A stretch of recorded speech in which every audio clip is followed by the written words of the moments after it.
Hello everybody! We are back with the final week of a series called The Game.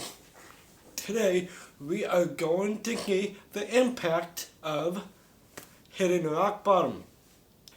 This week our verses will come from Daniel 4, which is the last chapter in this great story.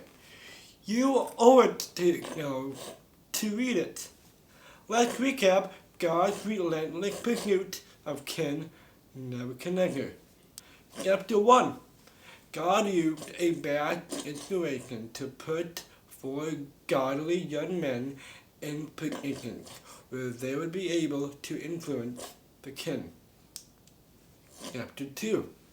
God gave the king a dream and made sure that he knew that the only one of God's loyal people, Daniel, had the wisdom to interpret it. Chapter 3.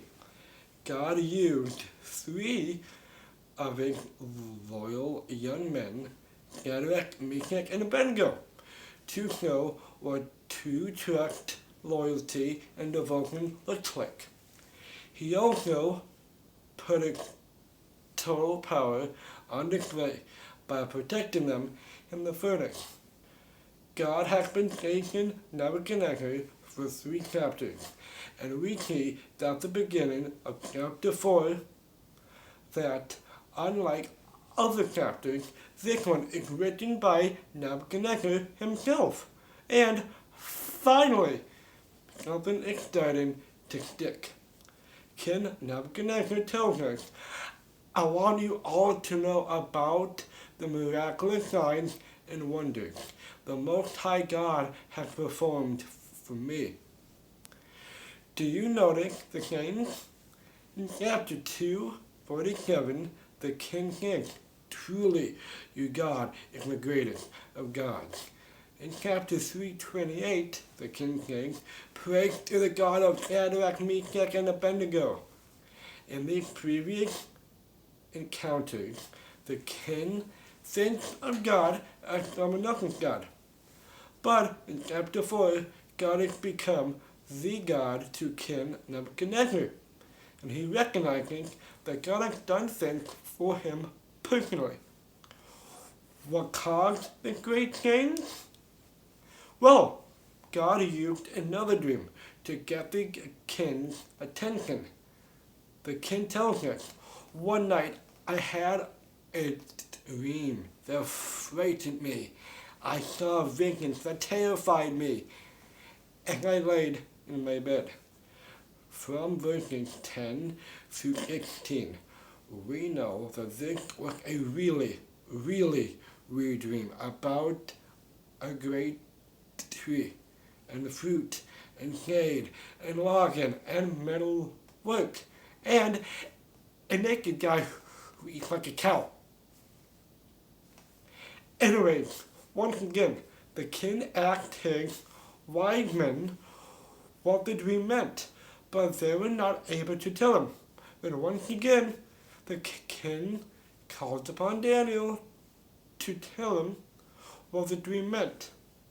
Remember, God gave Daniel the ability to interpret dreams, so he knew exactly what this one meant. Daniel had grown fond of the king, and he did not want to be the one to give the king the bad news.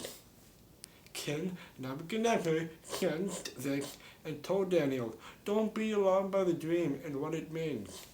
So Daniel explained that the great tree in the dream represented the king, in that the tall, strong, green, fruit-filled tree provided shelter and food for all. So far so good, right? Nope, not really, because in verse 23, a messenger came down from heaven and said, cut down the tree and destroy it, but leave the stump and the roots in the ground, bound with a band of iron and bronze, and surrounded by tender grass. Daniel goes on to explain, You will be driven from a human society, and you will live in the field with the wild animals.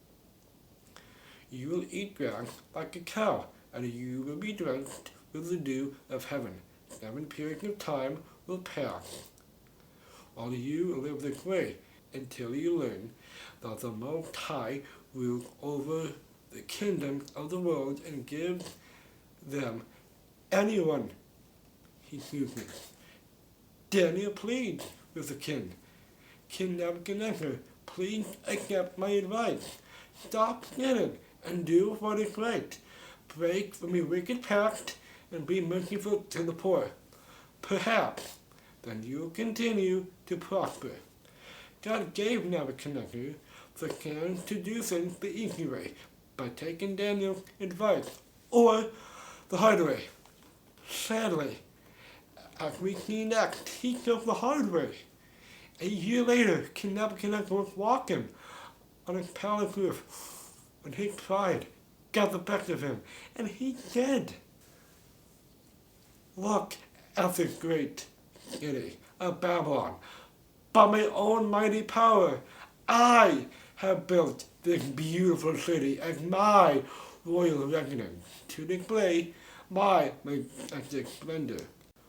While these words were still in his mouth, a voice called down from heaven, "Oh, King Nebuchadnezzar, this message is for you. You are no longer ruler of this kingdom." God was gazing after the king, and within the hour, God made the dream come true.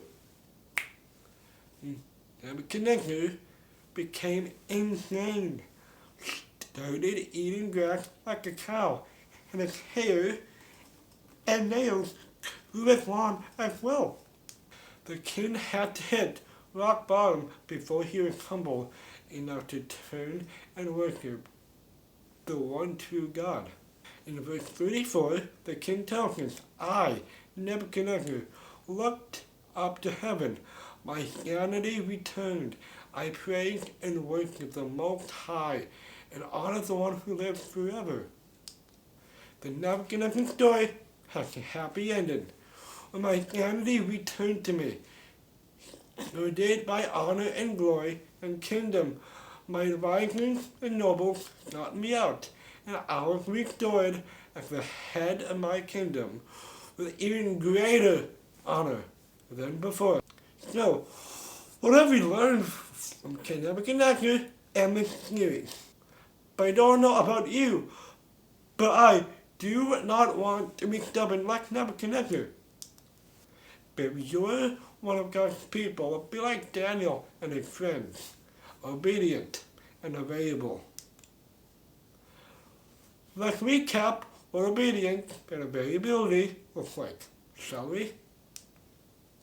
Daniel and his friends honored God by following his rules no matter what.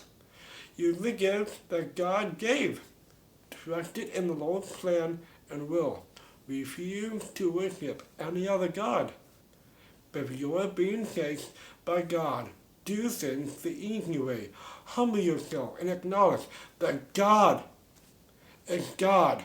And, spoiler alert, but ultimately, God wins. The best thing any of us can ever do is to realize what Nebuchadnezzar finally did when he said, "Now I, Nebuchadnezzar, praise and glorify and honor the King of heaven. All his acts are just and true, and he is able to humble the proud." Acceptable working family, remember that God loves you so much, and I love you too. We will see each other next Sunday at the same room with a 5-week sermon series called Deconstruction. I am really excited to see you next week. My name is William, and I am signing off.